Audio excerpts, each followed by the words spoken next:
Bom dia, mais uma manhã com Deus, priorizando a palavra de Deus, e nesta manhã do dia 16 de abril, nós vamos meditar de 2 Crônicas, do capítulo 4 ao capítulo 6, e que a paz do Senhor encha o teu coração nesta manhã.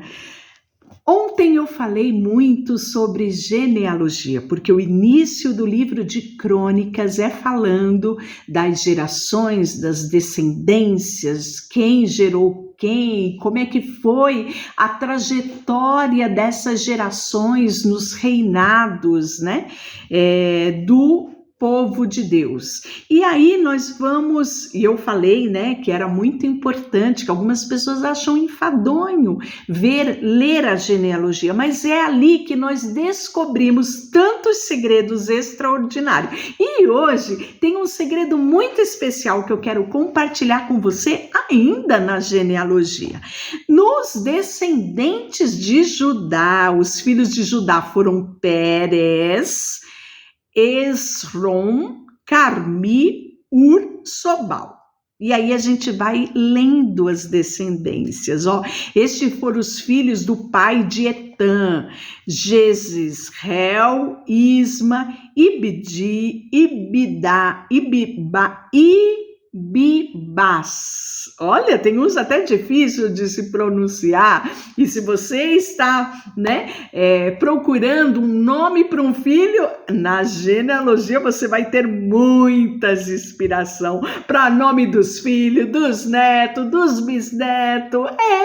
Ainda com uma grande história, muitas vezes por trás de um simples nome, né?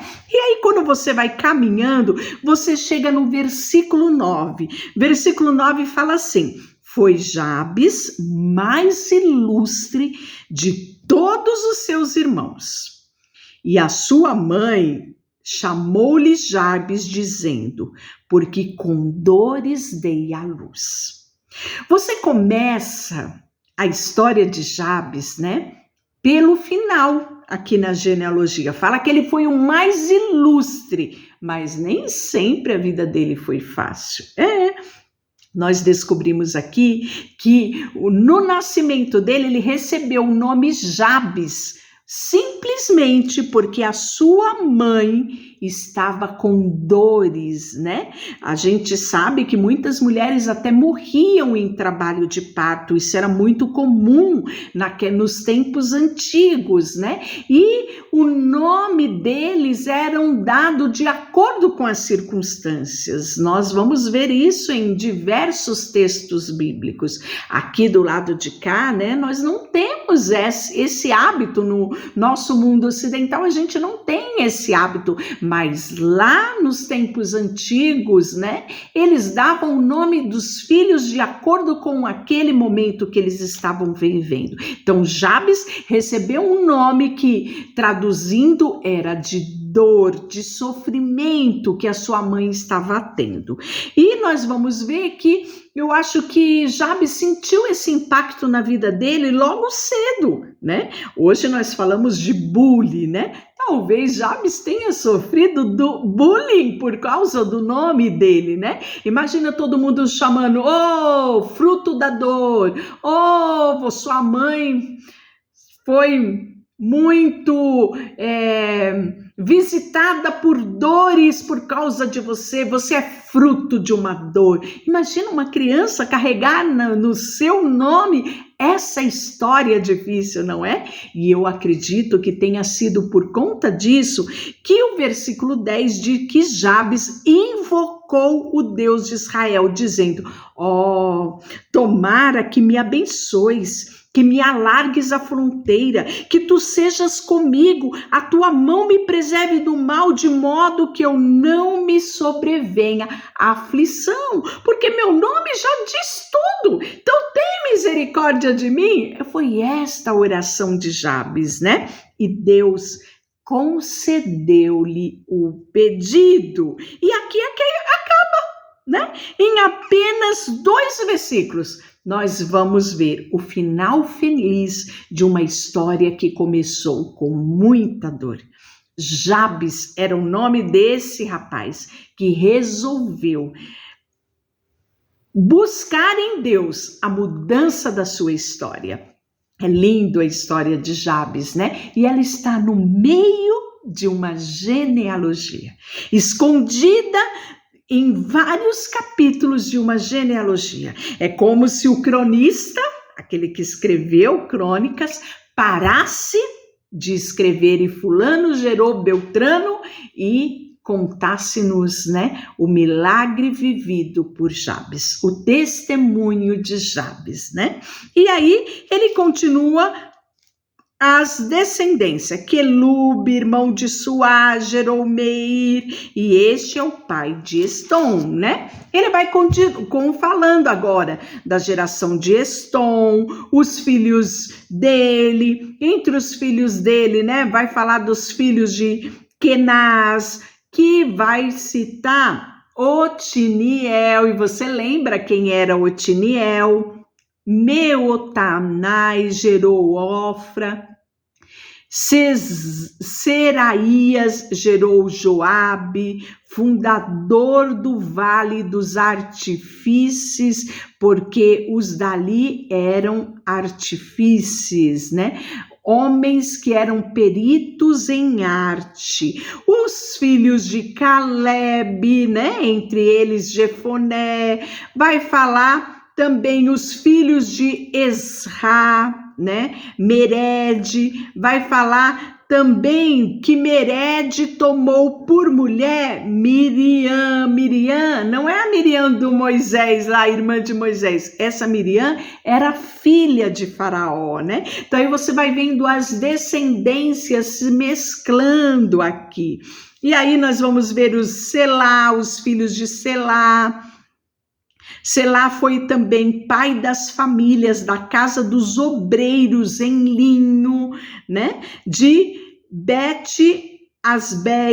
Então você vai descobrindo quem eram essas descendências. Vamos ver também os descendentes de Simeão, os filhos de Simeão, né?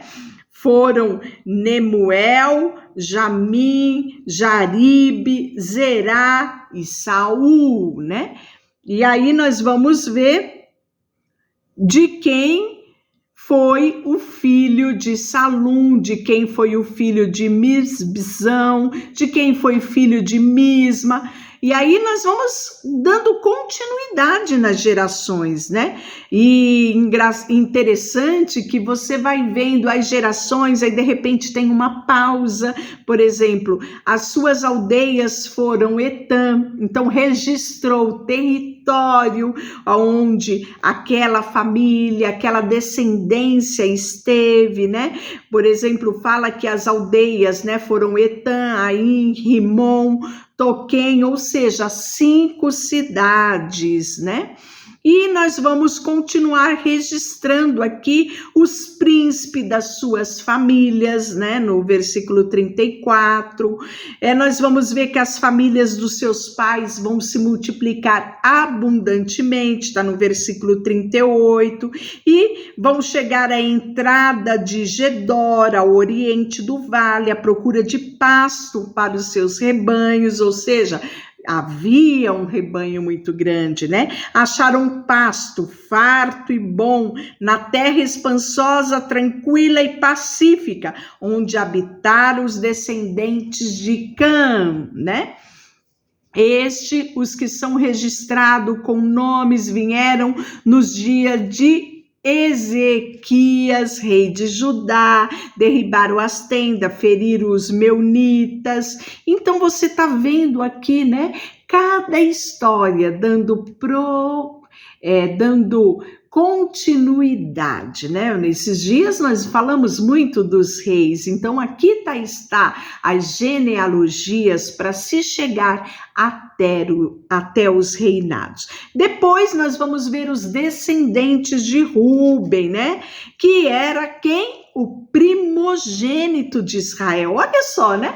Tantas descendências nós vimos, e agora no capítulo 5 vai falar do primogênito, que é Rúben, né? O primogênito de Israel, pois era o primogênito mais por ter profanado o leito do seu pai, deu a sua primogenitura aos filhos de José, aos filhos de Israel, de modo que a genealogia não foi contada como primogênito. Então, aqui você vê a explicação, porque não se falou, né, das descendências de Rúben primeiramente. Judá, na verdade, foi poderoso entre os seus irmãos, e dele veio o príncipe, porém o direito da primogenitura foi de José.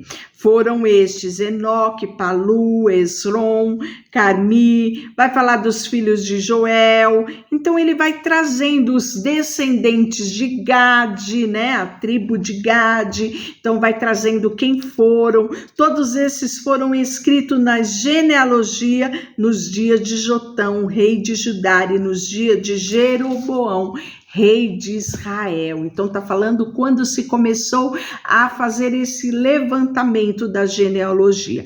E aí nós vamos falar, sabe do quê? No finalzinho do capítulo 5, a história das tribos transjordânicas. Tá lembrado desse episódio, né? Quando eles chegam ali no Jordão, havia terras já conquistadas, né? Uma parte da terra, e aí as 2,5 tribos pede para Moisés aquela terra por possessão. E o acordo era: tudo bem, eu dou essa terra de possessão para vocês, mas vocês vão assumir um compromisso de guerrear com os irmãos teus até que todos tenham as suas terras. E esses guerreiros assumem um compromisso, deixa lá esposa, deixa os mais velhos, as crianças, mulheres, e partem para a guerra até que todo Israel esteja, né, que tenha conquistado suas terras.